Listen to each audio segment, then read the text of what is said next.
어렵죠. 막상 해보니까. 근데 최근에 어쨌든 교육의 기본적인 트렌드는 그런 것 같아요. 해법을 찾는 게 아니라 질문하는 능력을 가르쳐야 된다. 이제 꽤 오래전부터 또 우리가 얘기했던 화두인데 이제는 그게 명확해진 것 같아요. 누구나 질문하면 답은 인공지능이 상당한 실력으로 해준다.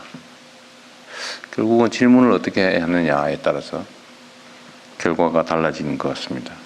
질문이라고 하는 건 결국은 개성과 창의성을 말하는 거겠죠. 우리 국민들한테 얼마나 그 창의적 역량을 키워줄 거냐. 결국 거기에 우리 미래가 달려있다는 생각이 듭니다. 전문적 영역은 여러분들이 잘 아실 테니까 업무 보고도 한번 받아보고 함께 토론도 해보겠습니다. 반갑습니다. 대통령님의 모든 말씀이 있었습니다.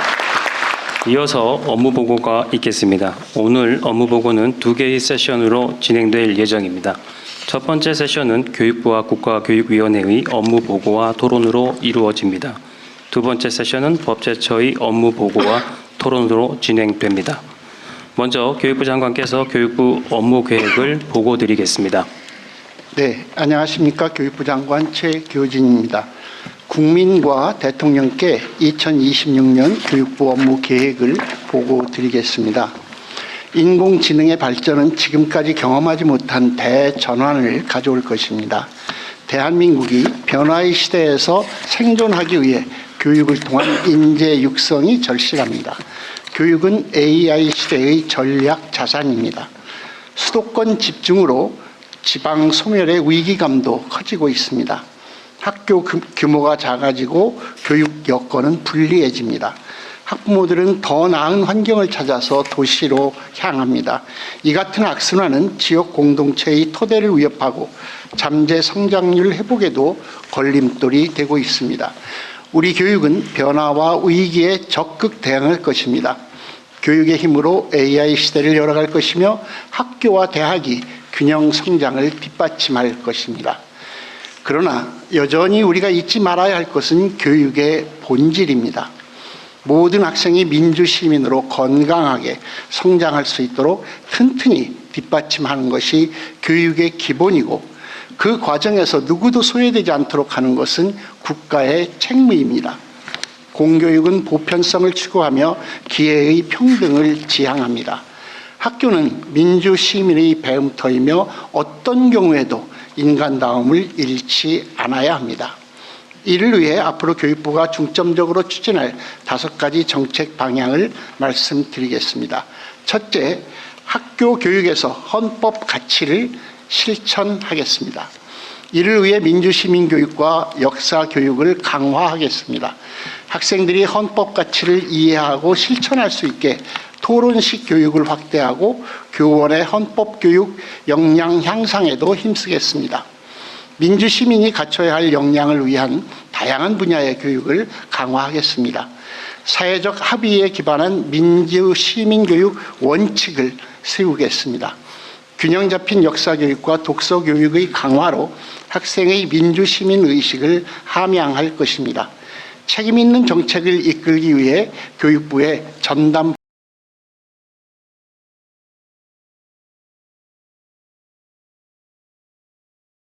부서도 설치하겠습니다. 를 활용할 수 있도록 하겠습니다. 교육 특화 생성형 인공지능인 K-교육 AI가 학교에서 일상적으로 활용될 것입니다.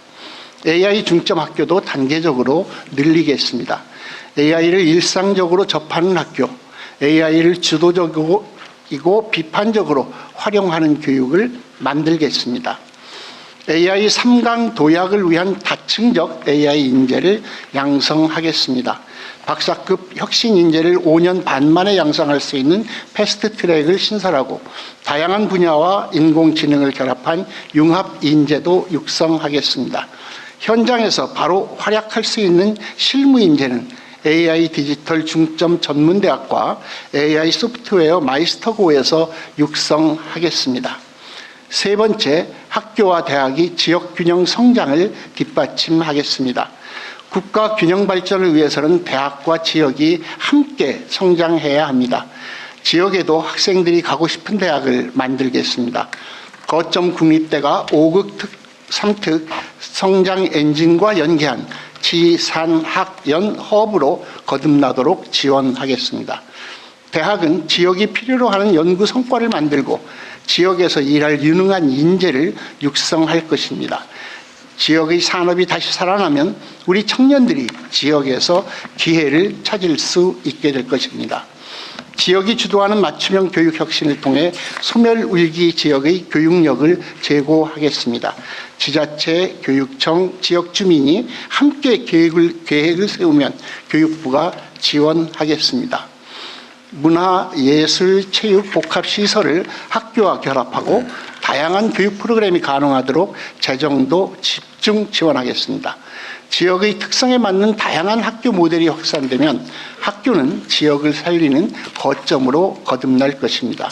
넷째, 기본이 튼튼한 교육을 지원하겠습니다. 교육과 돌봄에 대한 국가의 책임을 강화하겠습니다. 실질적인 개선이 이루어지는 정부 책임형 유보통합을 추진하겠습니다. 교사 대 아동 비율을 개선하고 유치원과 어린이집 교사 간 처우 격차를 완화하겠습니다. 거점 연계형 돌봄기관을 확충하고 무상교육과 보육을 4세까지 확대하겠습니다. 초등학교 3학년에게 연 50만 원의 방과후 프로그램 이용권을 제공하여 학생의 선택권을 넓히고 학부모님의 돌봄 공백 걱정과 사교육비 부담은 덜겠습니다. 배움에서 누구도 소외되지 않게 하겠습니다. 학습 결손 원인을 종합적으로 진단하고 맞춤형 학습을 제공하는 국가 기초학력 지원 포털을 구축하겠습니다.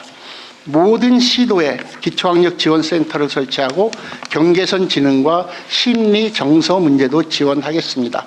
특수교사 정원 확보율을 90%까지 높이고 2029년까지 특수학교 21개 학교를 신설하겠습니다. 학교 공동체도 회복하겠습니다. 마음건강 위기 학생을 조기에 발견하고 상담과 치료를 위한 지원도 확대하겠습니다. 정확한 원인 분석을 위해 학생 심리 부검도 새롭게 추진하겠습니다. 선생님이 안심하고 가르칠 수 있는 학교를 만들겠습니다. 중대한 교육활동 침해에 엄정 대처하고 피해 선생님을 위한 마음 돌봄 휴가를 확대하겠습니다. 교원이 존중받는 사회를 위해 교원의 시민으로서의 기본권 회복도 추진하겠습니다. 마지막 5번째, 국민이 체감할 수 있는 변화를 만들겠습니다. 지역 주민에게 학교 시설의 개방을 확대하되 체계적인 관리 시스템을 갖추겠습니다. 과도한 사교육 입시 컨설팅 문제를 해결하기 위해 AI 기술을 활용한 대학 진학 상담을 고도화하겠습니다. 이상 핵심적인 내용을 중심으로 2026년 업무 계획을 보고 드렸습니다. 교육부는 이상의 과제들을 신속하고 속도감 있게 수행하여 교육을 통한 개인, 학교, 지역의 동반 성장을 꼭 실현하겠습니다. 감사합니다. 이어서 국가교육위원회 업무 계획을 국가교육위원장께서 보고하겠습니다. 안녕하십니까. 국가교육위원장 차정현입니다. 국가교육위원회 출범 이래 국민과 대통령님 앞에 처음으로 하는 업무 보고입니다. 위원회 핵심과 중점과제 중심으로 보고드리겠습니다. 국가교육위원회는 위원 21명으로 구성되어 있습니다. 산하에 전문위원회 3개, 국민참여위원회, 국가교육과정 모니터링단을 두고 있고 지난 2달간 대학 입학 제도, 학교 공동체 회복 등 특별위원회 9개를 발족했습니다. 정부 출범 이후 주요 성과입니다. 첫째, 의사결정 과정의 투명성을 높였습니다. 취임 후 첫 회의부터 비밀 유지를 강조해온 지난 운영 방식을 전면 폐기하고 논의 전 과정과 발언자 실명을 모두 공개하고 있습니다. 둘째, 국가교육위원회 기능 정상화를 추진했습니다. 수기 공론화 업무와 교육과정 조사 분석 업무의 전담부서가 곧 신설됩니다. 특별위원회는 본격적 논의에 들어가고 있습니다. 논의 결과의 활용에 대해서는 토의 시간에 말씀드리겠습니다. 셋째, 관계기관 협업을 강화했습니다. 고교학점제 관련 국가교육과정 개선을 위해서 위원회 산하기구의 논의뿐 아니라 시도교육청, 교원단체 등 다양한 주체와 교차 점검을 하면서 개선 방안을 검토 중입니다. 아울러 AI 3대 강국 도약을 뒷받침하기 위해 관계기관과 협력을 하고 있습니다. 국가교육위원회는 국가교육위원회 혁신, 교육강국 도약을 위해 교육난제를 해결하는 지혜집중과 사회적 합의의 장으로 자리매김하겠습니다. 유능한 조직으로 전환하겠습니다. 교육난제가 많지만 국민의 지혜를 모아서 중장기적 해법을 찾겠습니다. 더욱 투명한 조직 운영으로 국민 신뢰를 반드시 회복하겠습니다. 10년 단위 국가교육발전 계획을 수립하겠습니다. 국가균형발전, 인공지능 대전환 등 국가적 의제와 연계되도록 논의하겠습니다. 권역별 타운홀 미팅 등을 통해서 국민 의견을 두루 듣겠습니다. 미래지향적 국가교육 과정을 추진하겠습니다. AI 시대 교육, 민주시민교육 등 국가 사회적 요구에 부응하여 국가교육 과정을 개선해 나가되 학교 현장과 교육 주체들의 목소리를 충분히 수렴하겠습니다. 넷째, 주요 교육정책의 수기 조정 공론화를 강화하겠습니다. 교육정책에 대한 국민 의견 수렴 조정을 활성화하고 국민과의 상시소통 창구인 국민참여위원회의 학생 청년 비중을 확대하는 등 운영을 내실화하겠습니다. 존경하는 국민 여러분, 대통령님을 비롯한 정부 관계자 여러분, 대한민국이 경제 강국에 걸맞은 교육 강국으로 도약할 수 있도록 소임을 다하겠습니다. 감사합니다. 네, 법제처도 마저 하고 오시죠. 왜요? 사실은 이건 뭐 토론 대상이 아니어서. 예, 바쁘신 가운데도 법제처를 깍두기로 끼워주신 대통령님께 감사드립니다. 하지만 깍두기가 없으면 아무리 잘 차린 밥상도 맛이 없을 것입니다.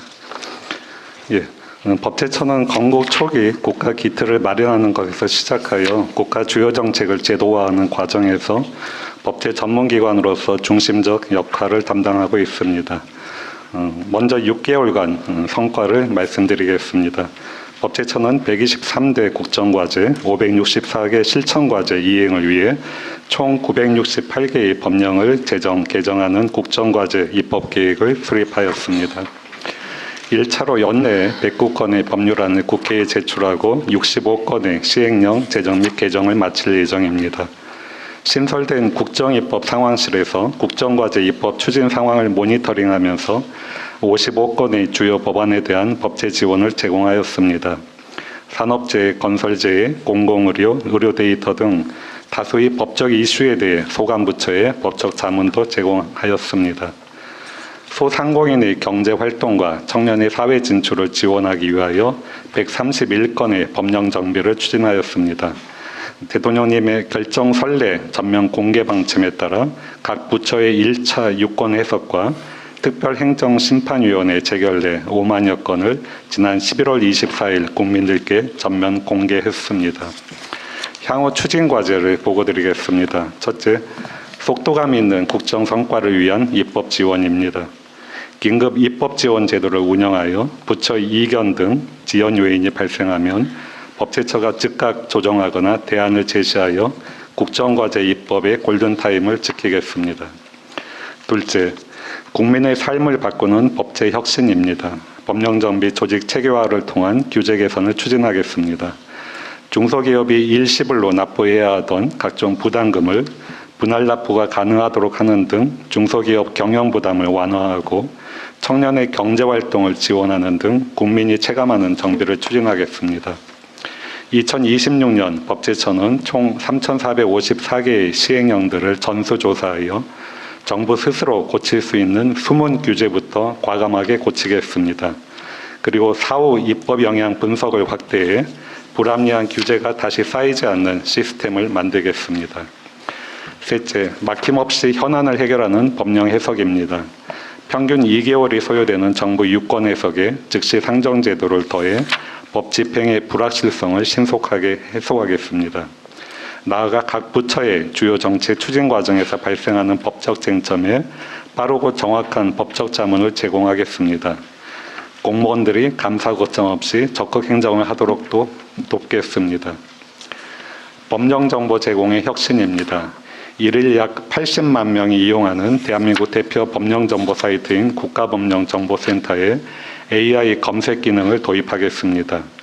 국민이 일상 언어로 물으면 법령부터 판례까지 한눈에 보여주는 미래형 법령 정보 플랫폼으로 대전환하겠습니다.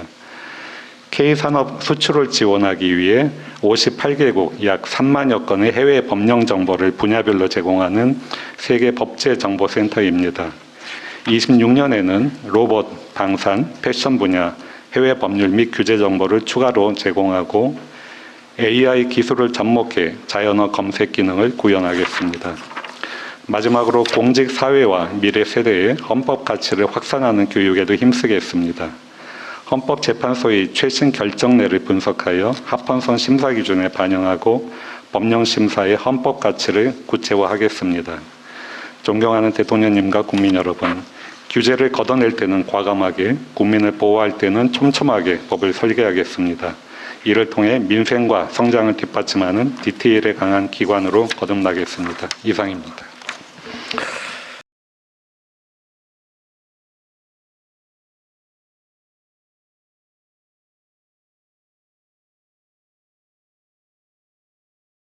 네, 수고하셨습니다. 깍두기 서비스를 제공하겠다 그 말이죠.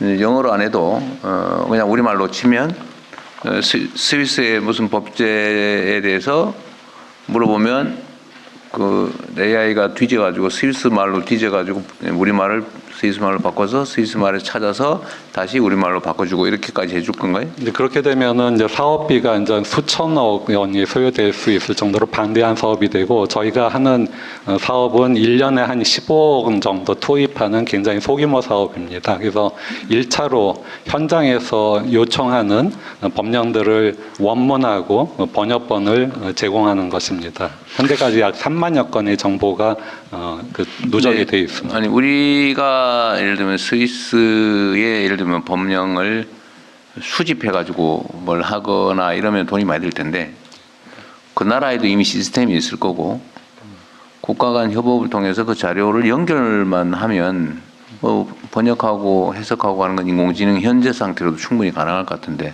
아마 가능은 하긴 할 텐데, 의장도 저도 그 부분에 대해서 확인을 해봤는데 실제로는 굉장히 많은 비용과 노력이 소요된다고 합니다. 참고로 저희가 그 아세안권의 한 4개국에 우리나라와 같은 법령 정보 시스템을 이식하는 작업을 하고 있는데, 그 경우에 있어서도 그러한 기능을 갖추기 위해서는 사실 더 많은 예산이 필요합니다. 네, 뭐 그렇다고 포기하지 마시고요. 예, 그러도록 하겠습니다. 기술 발전 속도가 너무 빠르기 때문에. 예. 근데 이미 예를 들면 다른 나라는 그걸 하고 있을 거란 말이에요. 예, 한번 지금, 찾아보겠습니다. 이게 지금도 챗GPT로 한글로 치면은 다른 나라 자료도 다 참고하지 않나요? 지금 상태가 어떤 거 혹시 아는 사람 있어요? 지금 예를 들면 다른 나라에 이 나라는 어떠냐 이렇게 치면은 한글로 치면 다 그쪽 나라 자료 검색해가지고 다. 법제처에서 직원들이 이제 사실은 그 외부만 그 챗GPT를 업무. 아, 예. 그게 아니고 그냥 그냥 상식적으로 전문적으로 아니고 그냥 챗GPT에다 치면 그거 나오네. 다른 나라 것도 다 뒤져가지고 한글로 다 표현해 주잖아요. 그러니까 그게 아마 뭐 가능한 방법이 있을 것 같으니까 그것도 전문가들하고 좀 연구를 같이 해보시죠. 그 외에 법제처에는 더 이상 물어볼 게 없습니다. 예. 그다음 교육위원회를 같이 논의하면 될 것 같고, 일단은 제가 미리 전문 자료로 좀 몇 가지 체크해 보겠습니다. 하여튼 교육부 장관님이 말씀하신 것처럼 하여튼 인공지능 시대의 교육은 AI 보통 교육, 보편 교육.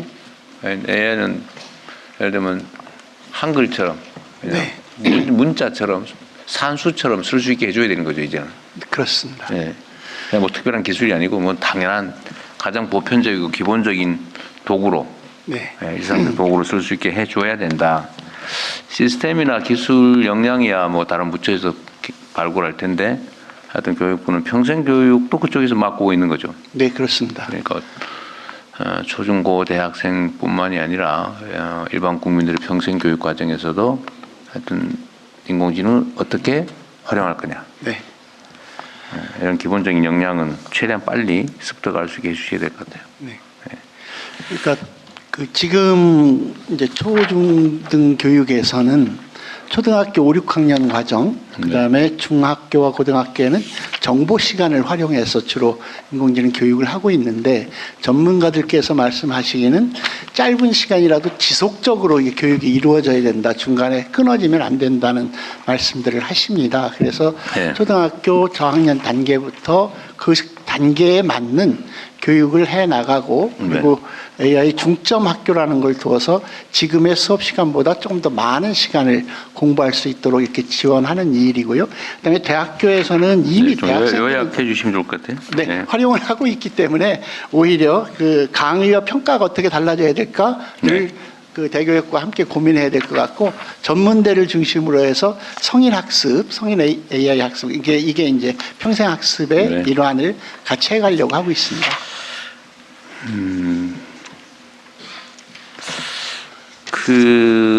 일단은 아까 업무 중에 교원의 정치 기본권 확대 이게 명확하게 얘기를 하자면 교사들이 정치 활동을 아무 때나 뭐 막 아무 장소에서나 막 하게 하자는 게 아니고 네, 교육 현장을 떠나서 사적 영역에서 그렇습니다. 교육과 관계 직무와 관련 없이 정치적 표현의 자유는 보장해야 된다. 이런 정도죠, 그러니까. 네, 그렇습니다.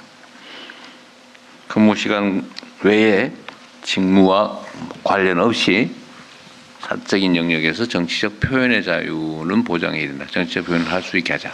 어쨌든 그런 거죠. 논란은 있습니다만 어쨌든 교사들이 너무 오랫동안 국민으로서의 기본적인 권리를 네. 네, 그건 알겠는데 것을 국민들이 걱정하는 거는 네. 이 선생님들이 정치적 중립을 해야지 학교 가지고 애들한테 한쪽 편들게 하고 막 이러는 거 아닐까? 이런 걱정을 하는 거죠. 네, 네. 예. 그런 걸 하자는 건 아니라는 걸 명확하게 좀 하자는 그런 그렇습니다. 건데. 예. 근데 의외로 이 부분에 대한 여론조사를 해보면 그렇게 찬성이 높지가 않아요. 네, 교원들은 매우 찬성하는데 일정한 오해가 있는 게 사실이고 오해가 있는 것 같습니다. 제가 보기에는. 지속적으로 그래서 그 점을 홍보하고, 명확하게 네, 그렇게 하겠습니다. 지금 현재는 선생님이 자기 이름을 감추고 몰래 어디 트위터에 답글을 써도 지금 제재 처벌받는 거잖아요. 지금. 네, 근데 그건 아무 상관없잖아요, 그죠? 네, 근데 그런 거다라는 건데 저는 동의하는데 공감하는데 이걸 입법을 할지 문제는 어쨌든 국민들께서 이거 충분히 납득을 해야 가능하지 않을까 싶은 생각이 듭니다. 그리고 교육청하고 교육부하고 교육위원회 관계를 좀 정리를 좀 해야 될 것 같아요. 네, 일단은 과거의 논쟁 사안 중에 교육부 사무 중에 네, 초중고 교육에 관한 부분은 각 지역의 그 교육감, 네, 교육자치기관, 교육감에게서 다 넘기는 게 어떠냐는 논란이 있었던 것 같아요. 근데 실제로 많은 부분을 넘기는 것이 필요하다고 생각합니다. 그리고 극단적으로는 그러면 교육청 뭐 할 일도 없는데 없애자. 그 점에 대해서는 어떠세요? 하지만 중앙부처로서의 교육부의 기능은 일정하게 남아있다고 보고요. 재정이라든가 전체가 적어도 국가 전체의 방향을 정확하게 함께 하는 것은 매우 중요한 일이라고 생각합니다. 그렇긴 하죠. 다만 학교 현장의 구체적인 사안에 관해서 교육부에서부터 구체적 지침을 내리는 것이 오히려 현장의 자치성, 자율성을 회방한다는 현장의 의견들이 높아서 가능한 한 교육청과 협의해서 많은 권한을 학교 현장에 넘겨드림으로써. 근데 그 기능은 네. 교육위원회가 하면 되지 않냐 이런 얘기도 있는 거죠. 국가교육위원회가 하면 되지 뭐. 일반적인 방향이나 지침을 정하는 거는 교육위원회가 하면 되는 거 아니냐. 라는 얘기도 있죠. 네. 교육위원회 한번 얘기해 보세요. 네, 지금 현재 국가교육위원회 제가 뭐 편싸움 시키는 건 아닙니다. 아닙니다. 저는 지금 교육감님 말씀에 좀 동의를 하는 편이고요. 국가교육위원회는 중장기 국가교육발전 계획을 세우고 좀 국가 그 교육부와 교육청이 실행하는 계획들이 장기적인 일관성을 가지도록 계획을 세우고 또 국가교육과정을 마련하고 이런 것들을 통해서 이제 국가교육계획의 일관성과 장기적 전략을 마련하는 역할을 좀 충실히 하고 그 역할이 약간의 규범성을 좀 더 강화되면 좋겠다. 네. 그런 역할로서 국가교육위원회가 제대로 일하는 것이 우선급 선무이다 생각하고요. 교육부가 대한민국 정부 교육 전체의 어떤 총괄 기능을 하는 것이 교육청이 일을 하는데도 오히려 도움이 될 수도 있다. 저는 그렇게 네. 생각하고 있습니다. 하여튼 교육부와 국가교육위원회 간의 관계는 좀 분명하게 뭐 이미 다 정해져 있긴 하겠지만 우리 국민 대중들한테도 좀 설명을 해두는 게 좋을 것 같아서 드린 말씀이에요. 네. 나누기도 해야 되겠지만 더 많은 협력이 또 필요한 네. 분야가 아닌가 싶습니다. 그래서 교육청이 할 일이 많죠. 네, 교육부가 없애자는 얘기는 아니니까 혹시라도 오해하지 마시기 바랍니다. 지금 학교의 예산과 관련해서 지금 전기 요금 올라서 학교 재정에 꽤 타격이 있다고 그러대요. 네, 실제 부담을 많이 들었다고 합니다. 그래서 학교의 자체 발전 시설을 좀 갖추는 게 바람직하겠다. 사실 면적이 상당히 많은데. 네, 현재 전체 학교의 한 20% 정도가 이제 발전을 하고 있는데요. 이걸 어쨌든 단계적으로 높여가야 되는데 그래서 주요한 사업 계획으로 넣고 있긴 합니다. 그런데 이제 그 하려면 학교 건물이 그걸 할 수 있도록 이게 되어 있는지 등등 점검하면서 지속적으로 네. 추진해 가려고 합니다. 이것은 단순히 전기 요금 문제가 아니라 우리 아이들에게 기후 위기 시대를 구체적으로 삶 속에서 늘 확인하고 배우는 교육의 과정이기 때문에도 매우 중요하다고 생각합니다. 18페이지에 보니까 민주 시민교육, 역사교육 강화라고 하는 것이 국정 과제이기도 하고 주요 사업으로 되어 있네요. 네. 하여튼 민주 시민교육 문제는 이건 민주 시민교육을 하면 이게 무슨 편향이 있는 것처럼 오해하는 경우도 있던데 민주 시민교육은 대한민국 민주공화국 구성원으로서의 헌법적인 가치를 교육하는 거잖아요. 그렇죠? 그렇습니다. 당연한 거고 이건 실제로 좀 그래야 될 것 같고요. 제가 아까 다른 부처하고 얘기할 때도 얘기를 한 것 같은데 전 세계적인 현상을 보면 민주주의가 제대로 정착하고 발전한 나라는 경제적으로도 성장 발전하는데 민주주의가 파괴된 나라가 제대로 되는 나라가 없어요. 이건 명확한 사실 같아요. 경험적으로 보면. 그래서 그 민주시민교육은 하여튼 민주주의 교육, 헌법 교육 이건 정말 중요한 과제인 것 같습니다. 그리고 역사 교육도 마찬가지인데요. 네, 그렇습니다. 특히 근현대사 네. 교육 문제는 좀 각별히 관심 가져야 될 것 같습니다. 네, 그렇게 하겠습니다. 네. 해외 한국어반 교육 20페이지에 나와 있는데 지금 최근에 한국 문화에 대한 선호도가 올라가고 각광을 받으면서 해외에 뭐 세종학당이나 한국어 학교, 한글 학교 이런 데 수요가 엄청나게 폭증하고 있다고 합니다. 네. 여기 외교부나 이런 데 문화부에서도 대응을 하겠지만 교육부도 전혀 무관하지는 않은 것 같은데 하여튼 길을 좀 많이 찾아봐 주시고요. 이게 우리 젊은이들 해외 일자리 사업과도 관계가 꽤 높을 것 같습니다. 네.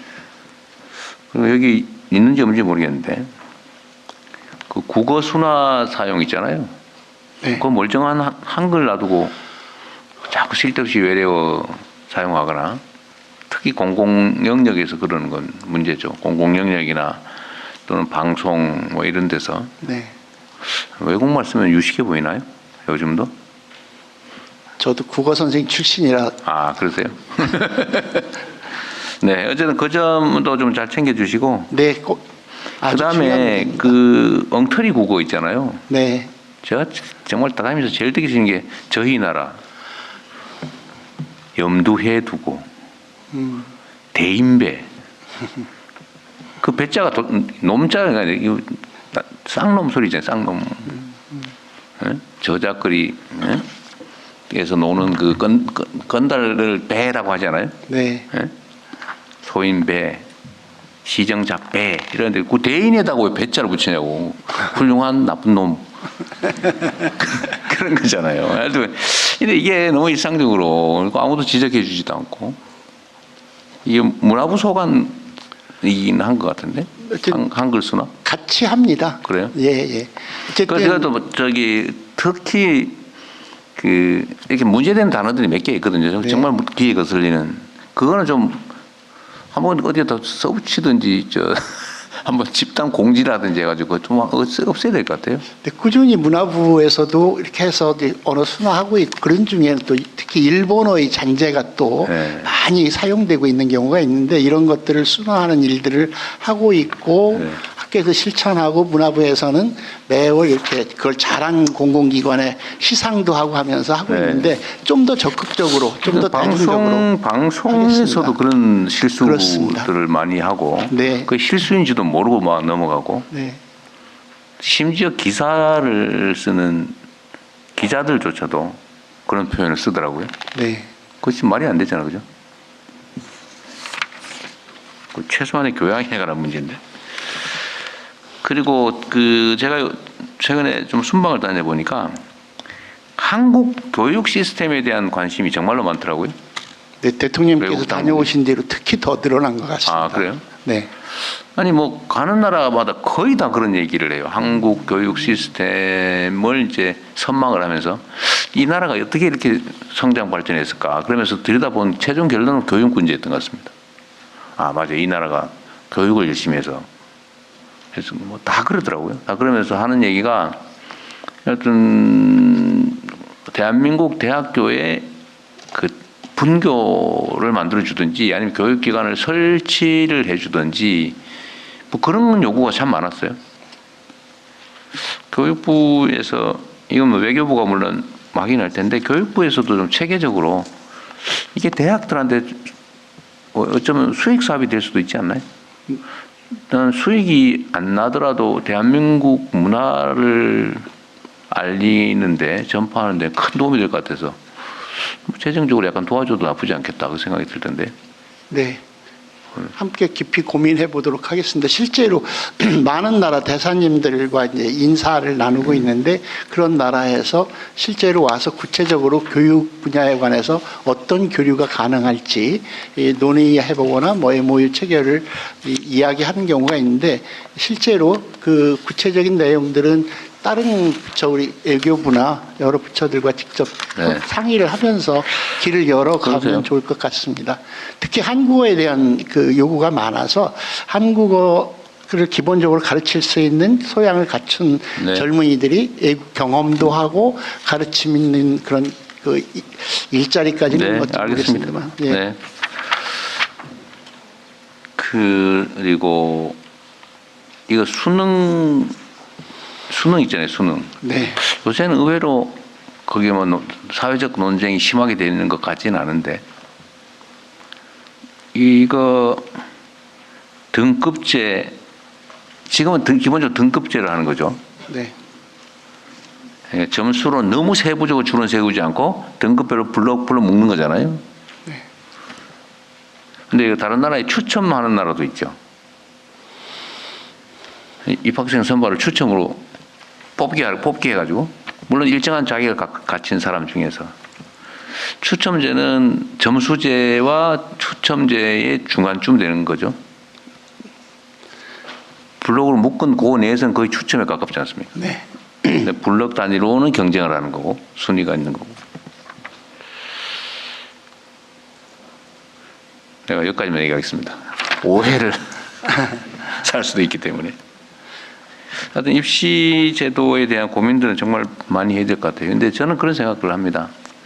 입시 제도를 아무리 정교하게 바꾼들 근본적인 문제, 과열 경쟁, 과잉 경쟁 문제가 해결되지 않는 한 입시 방법을 아무리 바꿔도 그 자체가 대책은 되지 못하고 바꿨다고 욕먹고 문제 있다고 또 욕하고 그런 측면들이 있는 것 같아요. 그럼에도 지금 이제 그 애워서 오지선다형으로 점수를 매기고 그걸로 경쟁시키는 시대는 아니라는 데까지는 상당히 합의가 있는 것 같고요. 네. 그래서 이 문제, 어쨌든 대학 입시 문제나 수능 문제 같은 것은 그 국가교육위원회와 교육부가 머리를 맞대고 구체적인 방안을 마련하고 네. 국민적인 합의를 좀 짧게 만들어 해주세요. 가겠습니다. 네. 네, 죄송합니다. 그죠 뭐 이렇게 다 책으로 내셨으니까. 네. 그 시험 문제를 객관식으로 하느냐 주관식으로 하느냐 결국은 공정성에 대한 의심 때문에 객관식하고 있는 거잖아요. 결국은 그러다 보니까 주관적 사고를 하는 게 아니라 제시된 데에서 고르는 해결사 비슷한 역량을 결국은 강요하는 꼴이 됐잖아요. 사실은 아까도 얘기했지만 질문하는 문제 제기하는 능력 이게 실제 진짜 능력인데 네. 5개 중에 어떤 게 맞냐는 사실은 그 인공지능 시키면 0.5초 내에 다 해결할 텐데 맞습니다. 그런 걸 뭐하러 합니까, 그죠? 네. 근데 문제는 불신 때문에 생긴 문제죠. 주관적 평가를 하게 되면 혹시 장난치지 않을까? 절대로 주관적 평가가 불가능하게 딱 고르는 걸로. 대통령님 그 문제에 대해서는 선논술형 평가가 대안으로 지금 적극 검토되고 있고요. 어떻게? 선논술형 평가. 선호 논술? 서술 논술형 평가. 서술 논술. 그 줄여서 선논술형 평가라고 하는데 그것은 저 부산말 안 쓰면서 하시면 네. 쉽게 알아들 것 같아요. 내신이나 수능에서 도입하자 그러는데 일단 내신이 좀 논의가 많이 진전되고 있고요. 네. 그것이 이제 가장 장애 요인이 뭐냐면은 이제 평가의 그 이른바 객관성이 있느냐. 그리고 이제 교사들이 그 의무 부담이 굉장히 늘어나기 때문에 그런데 그 답은 AI에게서 가져올 수 있습니다. 그러니까요. 네, 그래서 이제 그런 AI 과학기술 발전을 교육 혁신에도 좀 적극적으로 활용할 때가 되었고 좀 적극적인 논의가 필요하다고 생각합니다. 네. 네, 그리고 AI를 활용할 수 있는 방법이 교육 혁신에 많이 사용할 수 있다고 저는 생각하는데요. 특히 이제 우리 아이들의 그 진로적성을 판단할 때 사실은 지금 아무리 상담 교사가 있고 부모가 있어도 거의 주먹구구에 가깝습니다. 그래서 결국 적성에 맞지 않아서 대학 가서 아주 고생을 하는 아이들도 많고 한데 그 부분을 그 여러 가지 AI 그다음에 자신의 자율적 수업이라든지 그 활동을 전부 종합해서 진로적성을 판정해주는 AI를 도입하는 그런 기술이 가능하거든요. 네. 네, 그런 쪽으로 좀 적극적으로 논의해 보겠습니다. 하여튼 시험 유형이 결국은 학교의 교육 방향을 결정하잖아요. 네. 고민도 좀 많이 해야 될 것 같고 인공지능을 활용하는 것도 뭐 검토도 해봐야 되는데 좀 저는 최종 결론은 잘 모르겠습니다. 여러분들께서 잘 하셔야 될 것 같고요. 하나 제가 궁금한 건 물어보겠습니다. 지금 국립대들이 서울대부터 쭉 전국에 있잖아요. 근데 예산 지원을 하지 않습니까? 네. 지금 이제 통계적으로는 뭐 서울대는 1인당 예산이 뭐 6천 몇백만 원이고 저 지방대는 2천만 원 초반대다. 그래서 뭐 심지어는 3배 가까이 차이 난다. 했는데 얘기를 들어보니까 그거는 이제 연구 용역 계산이 포함돼서 그렇다는 주장도 있더라고요. 그러니까 서울대 같은 데는 연구 용역을 많이 받으니까 어쨌든 그것도 다 예산이라서 1인당 계산할 때 올라간다. 그러면 제가 이 문제를 빼고 그러면 하나 물어볼게요. 정부 재정으로 각 대학을 지원하지 않습니까? 온갖 명목으로 재정으로 경쟁 없이 예를 들면 연구 뭐 경쟁 이런 거 하지 말고 재정으로 임의로 배분해서 지원하는 예산들이 학교별로 어느 정도 차이가 납니까? 편차가? 자료 없어요. 그냥 총량만 있어요. 일단 서울대 같은 경우에는 그 서울대 법인으로 돼 있어서 제가 별도로 예산을 지원을 하는데 내년도 예산이 7천억 정도 7천억이요? 됩니다. 그럼 학생 나누기 해보면 딱 되겠네요. 네. 그렇게 되고 다른 학생들은 다른 다른 학교들은 연구 용역비를 빼면 그거보다 훨씬 연구 용역비를 빼면은 아까 3배 차이 나는데 그 실제로 그런 운영비나 경상비도 그 정도 차이가 난다고 보시면 됩니다. 그러니까 1인당으로 지금 얼마나 차이 나요? 어느 정도예요? 연구 용역 예산 빼고. 근데 경쟁에 의한 연구 용역 빼고. 그냥 배분하는 거. 또 아는 혹시 실무국장. 국장님도가 답변을 주시면. 네, 상관없어요. 네, 누가 해도. 지역인재 정책관 윤소영입니다. 지금 이제 말씀하신 것처럼 그 아까 지금 말씀하신 그 결론만 얘기해 보세요. 예, 그 차이 말씀하시는 것이죠. 네, 서울대는 1인당 얼마, 네. 저기 제일 낮은 지방대는 얼마. 지금 1조하고 그러니까 계산을 해놓은 게는 없어가지고요. 그러니까 그 연구 용역비의 차이 자체가 서울대는 한 1조 정도 되고요. 연구 용역비까지 네, 해서. 그러니까 연구 용역비로 자체 수입을 잡는 게 1조 정도 되고 기본적으로 그 거점 공립대들은 대학마다 좀 편차가 있는데요. 그것의 한 10분의 1 정도밖에 되지 않습니다. 근데 그 이유 중에 하나가 뭐냐면 말씀하신 대로 그 R&D를 수주하는 실적은 아니, 그러니까 네. 자꾸 자 그만두고 네. 경쟁에 의해서 저기 여기는 유능하고 뭐 저 기획을 잘하니까 많이 받는 그 경쟁에 의한 용역은 빼고 네. 그게 많을 거는 충분히 상상이 되잖아요. 네. 그 빼고 그냥 배분하는 배분하는 예산 이게 어느 그 저기 비슷하냐 차이가 나냐 그 말이에요. 지금 그 말씀하신 대로 그 7,200억 정도 서울대가 되고 거점대는 2,980억입니다. 근데 학생 수 차이는 얼마나 나요 그러면? 학생 수는 대체로 그 서울대학교의 학생 수가 29,000명이고요. 지방은 네, 지방은 평균적으로 21,000명입니다. 한 학교가?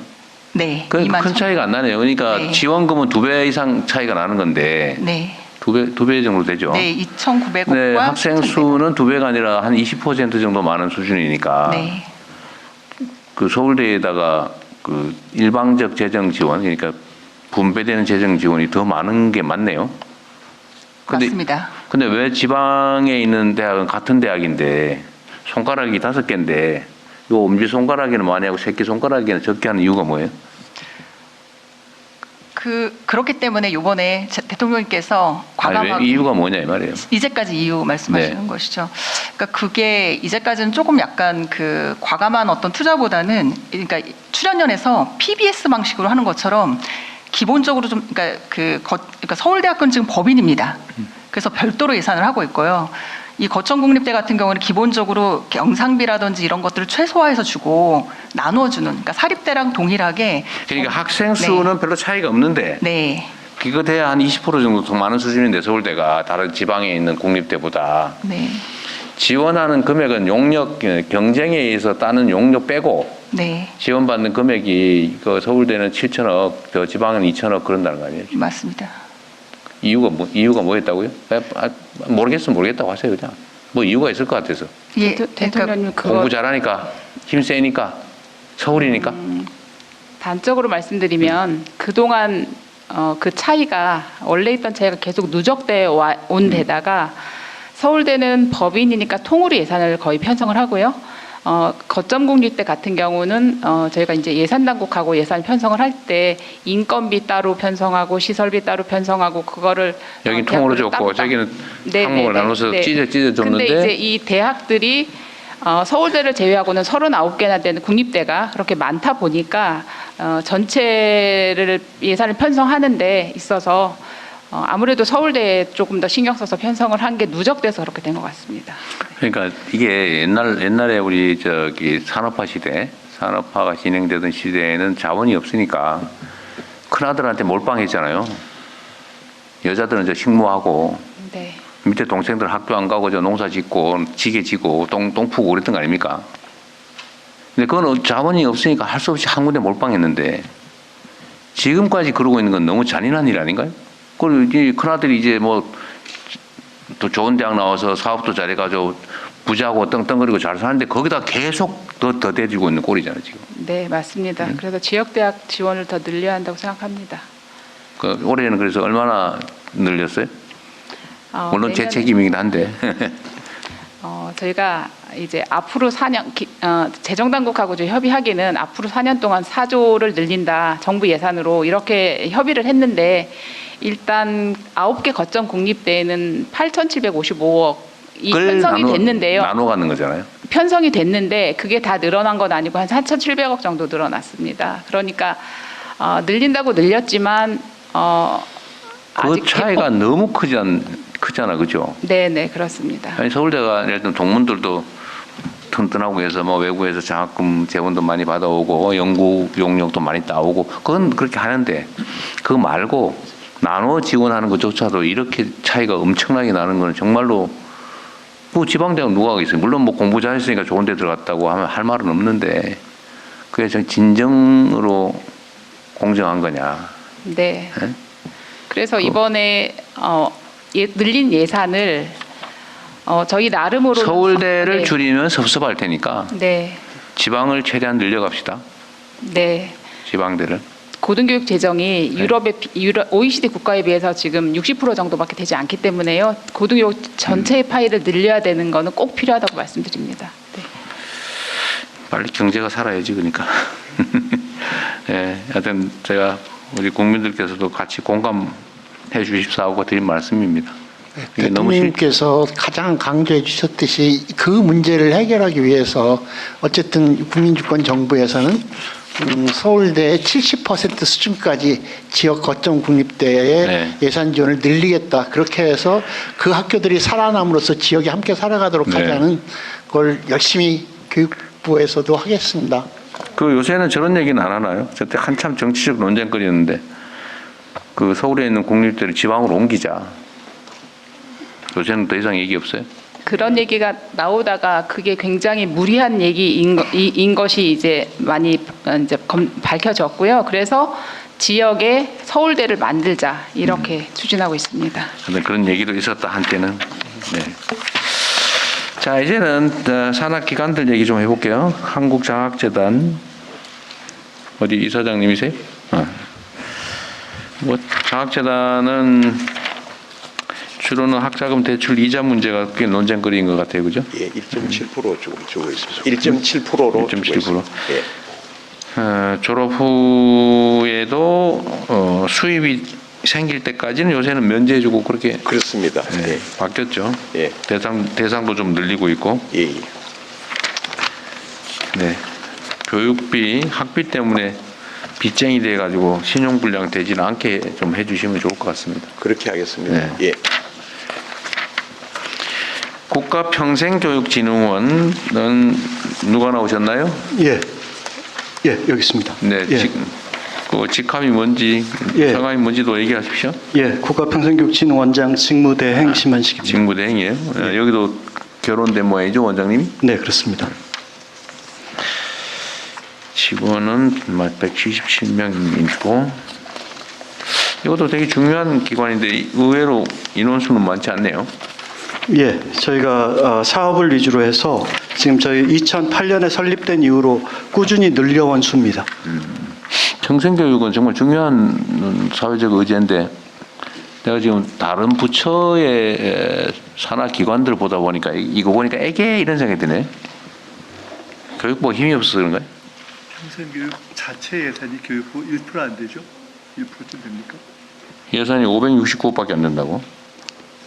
예. 안 됩니다. 네. 대략 1% 정도 569억이네. 전체 다 해서. 네. 하여튼 좀 평생교육도 사실 많이 키워야 될 영역인데 그러니까 알겠습니다. 동북아 역사재단은 누구 나오셨어요? 동북아역사재단 이사장 박지향입니다. 네. 동북아 역사재단은 역사 문화 왜곡에 대응하는 조직이다. 일본, 중국의 독도주권 수호 국제학술교류협력. 이 역사교육 관련해서 무슨 환빠 논쟁이 있죠. 아, 저는 잘 모르겠습니다. 왜 몰라요, 그거를? 환빠 논쟁이라고. 아는 사람 없어요? 그죠? 당군 한당국이 그 주장하고 연구하는 사람들을 보고 비하해서 환빠라고 부르잖아요. 그런 데는 아예 동북아 역사재단은 특별히 관심이 없는 모양이군요. 고대 역사 부분에 대한 연구를 놓고 지금 다툼이 벌어지는 거잖아요. 네네, 그렇습니다. 그러면 여기 동북아 역사재단은 고대 역사 연구를 안 합니까? 열심히 하고 있는데요. 지금 소위 이제 제야사학자들이라고 하는 대통령께서 말씀하시는 게 그분들 얘기인 것 같은데. 맞아요. 예, 그분들보다는 이제 전문 연구자들의 이론이 주장이 훨씬 더 설득력이 있기 때문에 저희로서는 아마 이제 전문 연구자들의 의견을 받아들일 수밖에 없습니다. 증거가 없는 건 역사가 아니다. 일단은 역사는 사료를 중심으로 하고 있죠.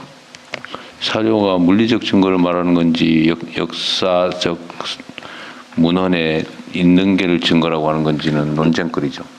기본적으로는 문헌 사료를 저희는 중시하고 있습니다. 환단고기는 문헌이 아니에요. 모든 역사가 다 사실을 기록하고 있지는 않습니다. 그래서 많은 연구자들이 그것이 그 기록이 사실인지 아닌지에 대해서 이제 논란을 벌이고 있고, 물론 모든 게 뭐 다 정확하고 이거는 맞고 틀리다라는 거는 없습니다.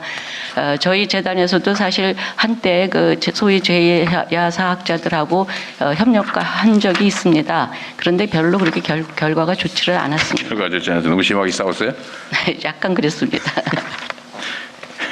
우리 원장님 언제부터 원장하고 계세요? 저는 23년 12월부터 하고 있습니다. 23년 12월부터? 화해가 안 되는 모양이죠? 저희도 화해를 시키려고 노력을 했는데 그게 쉽지는 않습니다. 쉽지 않겠죠. 하여튼 이게 쉬운 의제는 아니죠. 예, 그렇습니다. 이거 결국 역사를 어떤 시각에서 어떤 입장에서 볼 거냐의 근본적인 입장들의 차이가 있는 것 같아요. 네. 이제는 고민거리입니다. 자, 그렇고 사립학교 교직원 연금공단은 누가 나오셨어요? 예, 사학연공단 이사장 송화중입니다. 네, 고생하십니다. 여기 뭐 특별한 의제가 있는 것 같지는 않아 보여요. 고맙습니다. 네, 뭐 고마울 건 없고. 네, 그래요. 서울대학교 병원. 네, 서울대병원장 김영태입니다. 여기 있습니다. 예. 분당 서울대병원은 서울대학교 병원의 시설의 일부예요? 거의 독립된 기관처럼 운영하는 것 같은데? 인사권하고 경영만 독립돼 있고 같은 인사와 경영이 독립돼 있어요. 법인 안에서 네, 실질적으로 독립돼 있다. 인사와 경영이 독립돼 있으면 뭐 실질적으로 독립이. 그런 회계가 독립돼 있잖아요. 회계만 독립돼 있습니다. 아니 회계, 인사, 경영이 다 독립돼 있다는 얘기인데 뭐 들어보니까. 인사는 병원장 인사권은 서울대병원장한테 있고요. 그리고 그 안에 직원들에 대한 인사권은 거기서 최대한으로 서울대병원장이 가지고 있다. 그렇게 돼 있습니다. 약간 관계가 좀 이상하다보다는 약간 특이해 보여서. 알겠습니다.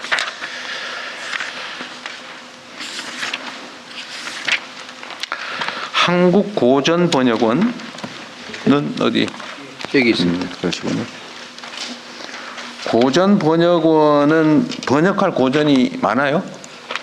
예, 일반인들이 인식하는 것보다는 엄청 많습니다. 했던 걸 또 하는 거예요? 아니면 안 했던 걸 했던 것은 한 30년 전에 했던 것을 일부분을 하고 있고 했던 걸 다시 하는 것도 하고 대부분 재번역이 한 30년 지나면 해야 되기 때문에 근데 이 생각보다는 엄청나게 많은 대표적인 게 뭐예요? 이조실록? 조선왕조실록 외에도 일성록이라든지 일성록은 뭐예요? 일성록이라는 거는 그 왕이 하루에 스스로 3번 자기를 반성한다면서 일기장 같은 거예요? 모든 기록을 다 해놓은 것을 일성록. 그 조선 왕조 거예요? 조선 후기에. 어쨌든 이런 것도 하고.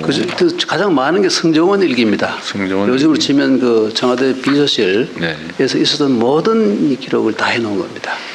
102명이 계신데 연구원들이군요, 주로.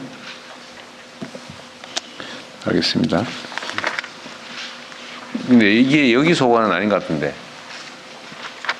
통역 번역원 이런 것도 있어요?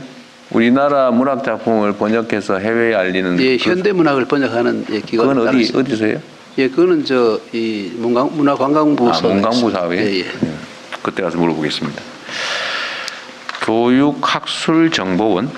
네, 한국교육학술정보원 원장 정재영입니다. 여기는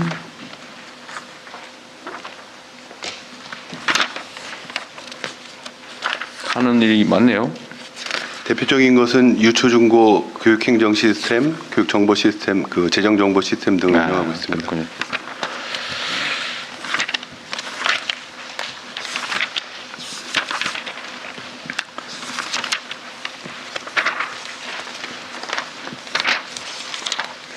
이걸 뭐라더라? 뭐 나이스라든가?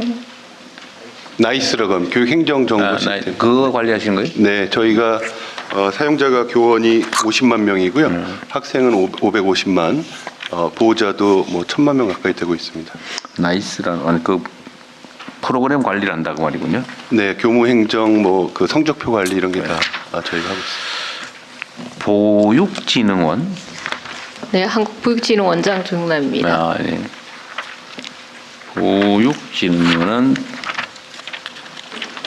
영유아 정책 허브기관. 네.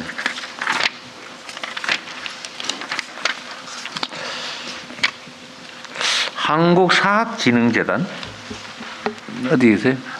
네. 네, 이사장 이하원입니다. 네. 사립학교 자금 융자, 기숙사 건립 사업. 네. 사립학교의 자금 융자 사업 뭐 이런 건 안 해요? 청산. 네, 교육환경 개선. 재원은 어디에서 나오는 거예요? 기금으로 해서. 사학진흥기금에서. 네네, 사학진흥기금에서. 사학진흥기금의 재원은 어디서 와요? 국가에서 빌려서 하고 있습니다. 국가에서 빌려요? 네, 빌려서 융자하고 그걸 아주 저리로 그렇게 하고 다시 우리가. 국가 재정에서 빌려줘요? 그거 좀 이상한데? 그 LH나 뭐 이런 데서 빌리고 있습니다. 빌려서 융자 사업으로 교육 환경 개선하고 아주 저리로 일반 시중보다. 아니, 제가 물어보는 거만 얘기하십시오. 다른 거는 다 읽어봤고요. 제가 궁금한 거는 이 재원이 원천적으로 어디서 나오나 싶어서 계속 연간 지출하는 금액이 예산은 기금이 5,650억이 들어오고 국고 위탁과 출연금이 223억인데 네. 이거를 매년 지출하고 있는 거잖아요. 네, 지출하고. 그런데 이게 어디서 왔나 이 돈이 이 원천이 궁금해서 물어보는 겁니다. 네. 어디인지 기금에서 오는 건 써놔서 알고 네. 그 기금은 대체 어디서 오는 걸까? 그 국가 예산 기재부에 예산을 주면은 그걸 저희들이 기금으로 넣고 기금에서 융자를 해서 그렇게. 국가 예산으로 5천억씩이나 매년 요 사학 기금에다 준다고요? 네. 정치실장님, 그거 아닌 것 같은데? 연역이 좀 있는 것 같습니다. 예, 예. 진짜 그거 맞아요? 국가 재정으로 이 사학진흥재단에다 매년 5천억씩 준다는 게 이해가 안 되는. 국고에서는 아니고요. 그 LH나 이런 데서 기금을 융자를 해서 그거를 일단 사학에다가 융자를 아주 저리로 하고 다시 그거를 회수를 해서 상환을 받아서 다시 납부하고 그렇게. 근데 지출하면 지출에 그러면 상환하는. 네, 상환하는 항목은 어디 있어요? 이게 세입 예산만 써놓은 거예요? 네. 지출 항목이 정부 내부 지출로 그렇게 하고 있습니다.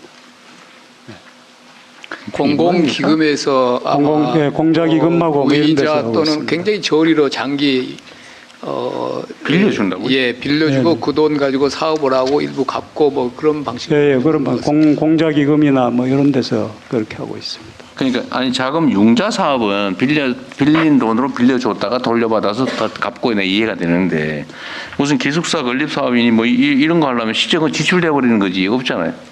예, 그걸 공자기금에서 빌려서 우리가 학교에다가 이런 기관에다 융자를 해주고 그걸 아주 저리로 융자를 해주고 다시 상환을 받아서. 그냥 빌려주는 일을 하는 거예요, 그럼? 네네. 빌려줘서 상환받고 그렇게 하고 그게 이제 기금 사업으로는 네. 그렇게 하고 국고는 또 다른 사업을 그렇게 하고 있습니다. 네. 공자기금이 뭐예요? 공적자금관리기금입니다. 네네. 공적자금관리기금이라고요. 정부에 있는 수십 개 기금들의 여유자금을 한 군데로 모아놓은 모아서 관리하는 이렇게 그 조정하는 통합기금입니다. 그게 규모가 얼마나 돼요? 저 정확한 규모인데 아마 대충 그냥 뭐 수십조 돼요. 예. 연간. 예. 거기가 통합기금입니다. 이렇게 부족한데 기금의 여유분을 통합 그렇습니다. 관리하는 예, 기금. 예, 그렇습니다. 에서 사학연금 기금으로 네. 빌려주면 사학진흥을 빌려주면 여기서 또 여기다 빌려주고 여기서 예. 또 그래서 각 학교에다 빌려주고. 그게 왜냐하면 공립대는 국고로 나가지만은 사립대는 그런 기능이 없기 왜냐하면 필요 안 하고요. 그냥 어디서 오는 돈인가. 네, 알겠습니다. 자, 한국학중앙연구원은 누가 오셨습니까? 네, 한국학중앙연구원의 김낙연 원장입니다. 원장이? 네. 이게 지금 저 운중동에 있는 예, 그렇습니다. 정신문화연구원.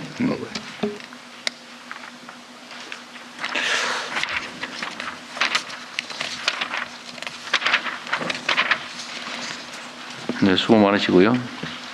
네. 이제 병원들이 쭉 있나? 원주 치과대병원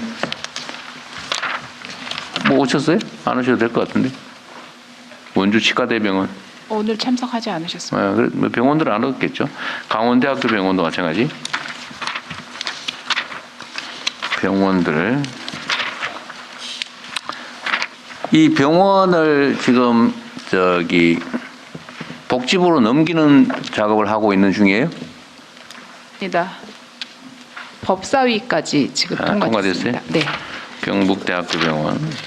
근데 여기에 교수들은 반대하고 다른 종사자들은 찬성하고 그렇다는 거예요? 네, 대체적으로 그렇습니다. 모든 병원을 다 넘길 겁니까? 국립대병원은 하나의 법으로 돼 있고요. 서울대병원도 또 다른 별도의 법으로 돼 있어서 일단 국립대병원법만 개정하는 것으로 했습니다. 서울대병원법은 왜 안 해요? 국립대병원, 그러니까 지역 의료를 우선 강화해야 되니까 국립대병원 먼저 했고요. 저항이 심해서 그런 건 아니고요? 네? 저항이 심해서 그런 건 아니고? 서울대병원 솔직히 한번 얘기해 보세요. 일단은 수도권에 있고요. 서울대병원은. 그리고 서울대병원은 다른 국립대병원보다 연구 기능이 지금 더 강화가 돼 있기 때문에 일단 국립대병원 하고 그다음에 단계적으로 해야 될 것 같습니다. 국립대병원은 교육부에 있는 국립대병원은 기본적으로 다 복지부로 넘기는데 일단 서울대병원은 빼놨다. 하나만 빼놨어요? 다른 것도 빼놨어요? 네, 서울대병원하고 서울대 치과병원입니다. 서울대 치과병원. 치과병원도 연구를 많이 해서 빼놨어요? 그건 아니고요. 서울대 치과병원도 별도 법이 있어서 일단 네. 제가 한마디 말씀, 서울대병원장으로서 말씀드려야 될 것 같은데, 어디? 저희 서울대병원장. 난처하긴 한데요. 저희가 난처할 건 없어요. 그냥 말씀하세요. 교육하고 연구 기능이 좀 더 많이 있습니다. 그게 원래 설치법상에도 그렇게 돼 있고, 그래서 저희 교수진들은 본인의 정체성을 의사과학자를 그리고 제대로 된 필수 의료 의사를 양성하는 교육자로서의 아이덴티티가 있고요. 또 연구 기능도 많아서 혹시 보셨을지 모르겠지만 의료 소버린 AI 지금 작업을 해서 지난주에 발표를 했습니다. 그리고 그런 우리 의료 데이터들이 좀 지금 현재 제가 알기로는 밖으로 국외로 반출이 될 수가 없기 때문에 소버린 AI를 하기 위해서는 의료 소버린 AI가 가장 적합하고 또 의료 부분에서 AI를 사용하려면 챗GPT 같은 그런 외산이나 상용 서비스를 이용할 수가 없습니다. 그래서 저희가 만들었고 국가고시 96.4점 받아서 챗GPT 5번보다 더 좋은 성과를 냈습니다. 그래서 앞으로 연구기관으로서의 특성이 많기 때문에 고려될 부분이 있다는 말씀을 곁다리로 옆에서 지나가는 길에 한번 한 거죠? 알았습니다. 네. 뭐 다 사정이 있겠죠. 국가교육위원회는 뭐 특별히 저는 드릴 말씀이 없어서 잘해 주십사 말씀드리고요. 우리 총리님부터 먼저 혹시 추가할 게 있으면 얘기하시고 나머지는 다 학교 얘기라서요.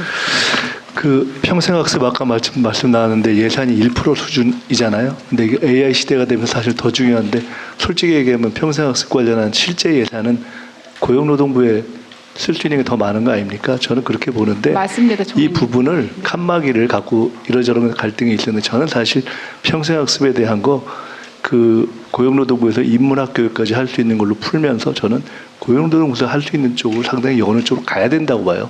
이 문제에 대해서 교육부에서 상당히 다른 생각을 하는 걸 아는데 이제는 이 논의를 좀 해야 될 때가 좀 됐다고 봅니다. 노동부로 노동교육을 넘긴다고요? 아니 거기에 실제로는 평생 학습을 할 수 있는 예산이 거의 다 있습니다. 그건 주로 노동교육에 집중된 거 아니에요? 그게 온 국민에게 다 열려 있습니다. 그래서 한번 논의를 좀 해야 됩니다. 근데 그거는 그 주안점이 뭐 노동 전환에 대한 대응이라든지 아니면 주로 직업을 구하거나 이런 데 집중되어 있는 거예요? 통상 직업 교육으로 되어 있는데요. 실제로는 쓸 수 있는 대상이 거의 일반 국민에게까지도 상당히 열려 있는 부분이어서 이게 AI 평생 교육 시대 한번 이 논의를 해야 될 때가 전 됐다고 봅니다. 그래서 요거 한번 조금 이렇게 서로 문을 열고 논의를 해봤으면 좋겠고요. 다음에 그 한번 주제를 잡고 이 부처가 논의를 하겠습니다. 교원 정치 기본권을 취지를 달리하면 방과후 의사표현 보장인데 똑같은 얘기를 교원 정치 기본권 확대라고 하니까 부담이 커지는 것 같아요. 저는 그 부분 조금 지혜롭게 프레임과 제목부터 좀 정치적이지 않게 좀 접근을 하는 것을 생각해 봐야 되는 거 아닌가 생각이 있고요. 오늘 아침 어느 신문에 기사에 보니까 아까 말씀하신 K-대학이라 그래가지고요. 무슨 하와이에서 하와이에 있는 미국 사람들이 모여가지고 한국에 대학 가는 거 설명을 하는데 꽉 찼다는 거예요. 그래서 이런 게 이제 또 하나의 새로운 영역이 된 겁니다. 저는 이게 새로운 영역이기 때문에 교육부에서 이 부분도 논의할 수 있는 조금 체계를 갖춰야 되는 거 아닌가 싶고요. 네. 국가교육위원회 한 가지만 좀 부탁드리고 싶은데 네.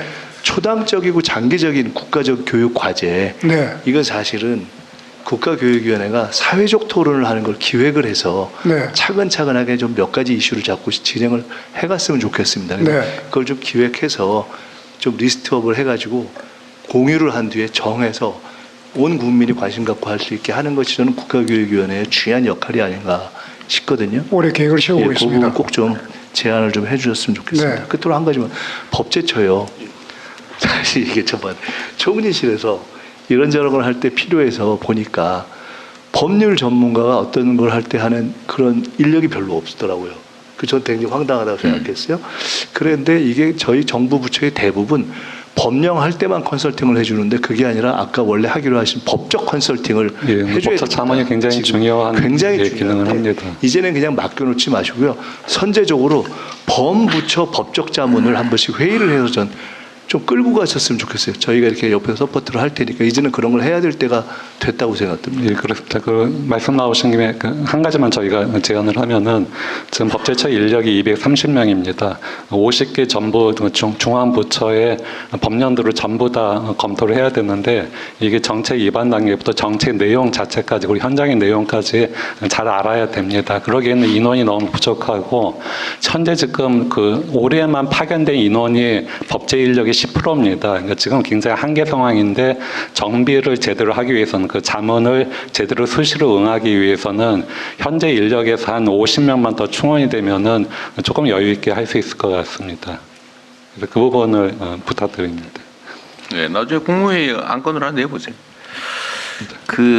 제가 하나 물어보려다 까먹은 건데 그 교육감 하시다가 지금 교육부 장관으로 입지가 바뀌셨잖아요. 지금 교육교부금? 네네. 교육교부금을 어떻게 처리할 거냐를 가지고 사실 교육부하고 지방교육청하고 갈등이 있죠. 갈등까지는 아니고요. 여의도가 문제인 거예요? 네? 여의도에서 입법으로 지금 일부 지방교육청으로 가는 교육재정교부금인가? 네네. 그거를 일부를 교육부의 일반 회계 또는 대학 계정으로 넘기려고 하잖아요. 일부 지금 하고 있고. 네, 극히 일부 하고 있습니다. 그에 대한 의견은 어떠세요? 사실 지방교육재정교부금에 관해서 다양한 여러 가지 말들이 많은데요. 네. 실제로 시도교육청의 예산을 들여다보면 실제로 교육부 그 예산의 거의 80% 이상이 인건비, 경직성 경비입니다.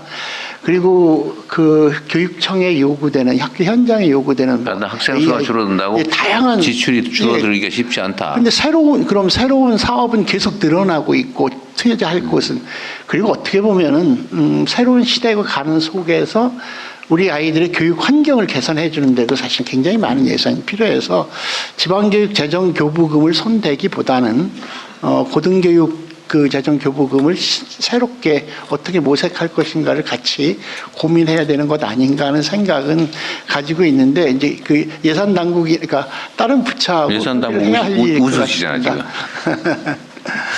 그 정체성을 교육감으로서의 정체성을 여전히 가지고 계신 거예요? 아닙니다. 편드는 건 아니고. 마침 우리 교육감 협의회 회장님도 마침 오셨는데요. 회장 강은입니다. 물론 지방교육 재정에 대해서 저희 시도 교육감 협의회에서 무조건 주장하는 건 아닙니다만 지금 고등 평생 교육 재정에 저희가 일부 재정을 이관해서 5년 그 전에 한시법이 지금 다시 연장된 상황입니다. 3년간 하기로 했나요? 5년간 연장이 됩니다. 앞으로 5년? 네. 그래서 예, 그럼 1년에 1조 5천억인가요? 네, 1조 5천억 혹은 2조 정도를 대학 교육 계정으로 옮기는 거예요? 네. 고등 평생 교육 재정으로 이관되어서 예산 부수 법안으로 통과된 이미 걸로 5년간 하는 걸로 결정돼 버렸군요. 예.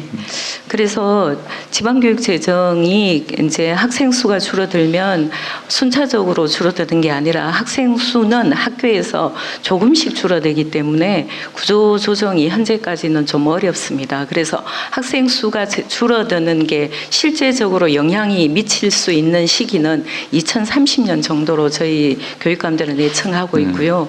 그와 더불어 교원 정원 부분도 굉장히 심각한 상황입니다. 초등은 줄어드는 상황이어서 좀 순환이 되고 있지만 좀 요약하면 좋겠네요. 네, 그래서 이 부분을 말씀드리고 싶습니다.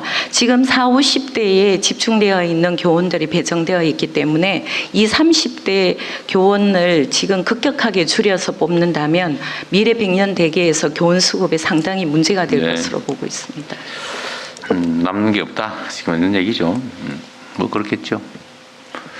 자, 또 이제는 제가 드릴 말씀은 다 드렸고 총리님 말고 다른 분 하실 말씀은 가급적인 대통령실은 자중하면 좋겠고 여기 참석하신 분들 중에 하시고 싶었던 얘기, 못한 얘기 하십시오. 예, 안녕하십니까 대통령님. 대교협 회장을 맡고 있는 전북대 총장 양호봉입니다. 대통령님께서 고등교육에 관심을 많이 가져주셔서 깊은 감사의 말씀을 드리고요. 특히 지방대 육성에 굉장한 관심을 가지고 감사의 말씀드립니다. 사실 그 서울대 10개 만들기 증액된 여기 4,700억인데 아까 대통령께서 말씀하신 대로 좀 많이 부족한 감이 없지만 감사의 말씀 드리는데 특히 연구나 AI 중점대 이런 데를 9개 거점대 중에 3개만 좀 선정을 하는 거에 대해서 또 수도권에 또 지역이 차별도 받고 있는데 지역 내에서 또 사실 차별받는 느낌이 있어서 그걸 좀 확대해서 3개 말고 한 반절 정도 내년에 가고 반절 정도는 27년에 가는 쪽으로 좀 확대를 해주시면 지역에 있는 주민들께서 굉장히 그 감사를 드릴 것 같습니다. 참 어려운 일이죠. 그걸 쭉 펴버리면 거의 효과가 없어서 그렇다고 지금 재정이 그걸 다 하긴 어려워서 하여튼 그런 어려움들이 좀 있는데 하여튼 말씀하신 거는 충분히 감안하도록 하겠습니다. 네, 또 하실 말 있으면 하시죠. 한 말씀 올리겠습니다. 네. 대통령께서 이 엉터리 국어가 많이 쓰이고 있다 해서 이 대인배라는 말씀을 하셨는데요. 이게 정말 소인배에 서당되는 거지 대인배 있을 수 없는 이거는 왜 소인배의 반대말이 대인인데 배자를 갖다 붙여가지고 이게 한자를 하도 안 배워서 그렇습니다. 그렇죠. 기본이죠. 그래서 이 대통령의 그 성함도 학생들이 그 있을 때자에다 발글명을 모릅니다. 모르겠죠. 네, 그 정도 심각한 상황. 그래가지고 죄명이라고 쓰는 사람 있잖아. 그래서 이 한자 교육에 대해서 대통령께서 좀 특단의 조치를 해주시면 감사하겠습니다. 그건 제가 할 수 있는 일이라는 것 같아요. 우리 조갑재 대표께서 그 얘기를 계속 하시잖아요. 예. 한자 병용 병기. 네. 근데 지금은 참 그 한글 배우기도 힘들어가지고 막 그 글자 막 끄적끄적 하고 있는데 그 한문 강제로 가르치라 그러면 난리 날 것 같은데. 한문을 좀 배우면 우리 국어가 정말 그 좋아집니다. 저는 개인적으로 그런 생각해요. 아니 1800자만 배워도, 아니 1000자문만 좀 배워놔도 대개의 단어들의 그 깊은 의미를 쉽게 이해할 텐데 사고 능력을 키우는 데 도움이 될 것 같긴 해요. 저는 개인적으로 그렇게 생각합니다. 그런데 그걸 제도로 도입할 수 있을지는 엄청난 큰 벽을 넘어야 될 것 같은데요. 어쨌든 그것도 고민거리긴 해요. 그 단어의 깊은 의미를 생각할 틈이 없잖아요, 그죠? 네. 고전을 번역하시다 보니 그 생각이 드시겠군요. 예, 그렇습니다. 네. 대통령님 마무리 시간이 다 된 것 같아서 한 말씀만 짧게. 여기 또 있대요. 여기 먼저 하고 난 다음에 마지막에 하십시오. 네. 말씀하십시오. 네. 네, 한국전문대학 교육협의 회장입니다. 뭔 대학? 전문대학 교육협의. 그런 것도 있군요. 네, 직업교육을 하는 고등직업교육 기관입니다. 현재 그 129개 대학이 이제 회원 교육이 있고요. 네. 과거 한 4, 5년 전까지는 주로 학령기 고등학교 졸업하는 학생들이 입학을 했다면은 지금은 아시는 것처럼 우리 평생 직업교육의 중요성도 언급하셨는데 성인 학자가 굉장히 많이 늘었고요. 아, 그래요? 또 저는 학교가 소재한 곳이 부산인데요. 제2의 도시인데도 불구하고 산업체 인력이 현장 인력이 많이 부족합니다. 그러다 보니까 이제 해외에서 유학생을 유치하는데 과거처럼 공부하고 돌아가는 유학이 아니고 공부하고 지역에 취업하고 정주하는 그러한 유학이다 보니까 전문대학의 유학이 지금 많이 늘고 있습니다. 그런데 이제 그걸 지금 제도적으로 허용을 한 상태인가요? 네, 지금 비자 문제라든지 많이 완화가 됐습니다. 네. 그런데 이제 평생직업 교육에 있어서 김민석 총리님도 이제 언급하셨는데 그 재원 자체가 사실 교육부 재원으로는 굉장히 부족하거든요. 그렇기 때문에 고용노동부도 해당이 되겠지만은 사실은 중장년층의 제2의 어떤 취업 뭐 이런 것을 위해서는 교육을 복지로 이제는 좀 여겨야 된다. 그래서 이 전문대학의 직업교육을 좀 더 지원을 강화해 주셨으면 좋겠다. 이런 요청을 드립니다. 네, 또 있으세요? 우리 교육부 장관님은 좀 이따 하시고. 없는 모양이 말씀하십시오. 네, 이 자리가 국민께 보고 드리는 자리라서 그냥 쉽게 말씀드리면 교육은 그냥 믿음과 기다림이라고 이야기들 합니다. 우리 아이를 믿어주고 선생님들을 믿어주고 학교를 믿어주고 믿으면서 변화를 기다려주시면 대한민국 교육은 우리 아이들은 선생님들은 국민들의 기대에 부응하기 위해서 최선의 노력을 다 하실 것입니다. 이 믿음이라는 게 신뢰인데요. 그 교육에 대해서 좀 신뢰를 가지고 지켜봐 주시는 국민들께 부탁을 꼭 드리고 싶고 또 하나는 교육은 학교에서는 최선을 다하겠습니다만은 사실은 우리 아이들은 학교 밖에서 참 많은 것을 보고 배웁니다. 대한민국 국민 모두가 우리들의 미래 세대인 우리 아이들의 교과서 또는 선생님이라는 생각으로 우리 행동이나 여러 가지 사회를 좀 건강하게 해줬으면 좋겠다는 부탁을 드리고 싶습니다. 고맙습니다. 네. 장관님, 교육위원장님, 법제처장님 그리고 우리 공직자 여러분들 고생하셨어요. 하여튼 매우 엄숙할 수도 있는 자리인데 제가 좀 편하시라고 장난 좀 했으니까 이해하십시오. 네. 자, 고생하셨습니다. 네. 이상으로 업무 보고를 모두 마치겠습니다. 대통령께서 먼저 퇴장하시겠습니다.